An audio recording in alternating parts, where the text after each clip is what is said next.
আমি অনলাইন আসলে তুমি অনলাইন থেকে চলে যাও কেন? তুমি অনলাইনে থাকো কিন্তু তোমাকে নক করতে পারি না, আর এই না পারা কষ্টটা সহ্য করতে না পেরে অনলাইন থেকে চলে যায়। কেন? কে বারণ করেছে তোমাকে? একদিন তুমিই করেছিলে।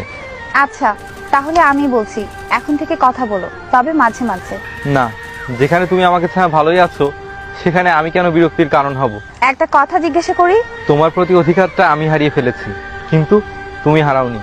এখনো ভালোবাসো আমাকে? অনেক ভালোবাসি, কিন্তু আর তোমাকে নিজের করে পেতে চাই না। আমি তোমাকে ছেড়ে দিলাম, তারপরেও কেন ভালোবাসো আমাকে? এর কোনো উত্তর আমার জানা নেই। না ভালোবাসলে হয় না? মরে যেতে বলছো আমাকে? ক্ষমা করে দিও আমাকে। তোমার উপর তো আমার কোনো রাগ অভিমান নেই, তাহলে কিসের ক্ষমা? কষ্ট পাও না আমার জন্য? কেন কষ্ট পাবো? তুমি তো ভালোই আছো, আর তুমি ভালো থাকলে আমি সব কষ্ট মেনে নিতে রাজি। তুমি অনেক ভাগ্যবতী। কেন? এখন যে ছেলেকে ভালোবাসো তার জীবনে তুমিই প্রথম। তুমি কিভাবে জানলে? পুরনো অভ্যেস, তোমার সম্পর্কে খোঁজ খবর রাখাটা। জানো তো, কারো জীবনে প্রথম হওয়াটা খুব ভাগ্যের। তোমার জীবনেও তো আমি প্রথম ছিলাম। হয়তো সেজন্য তোমাকে এখনো ভালোবাসি।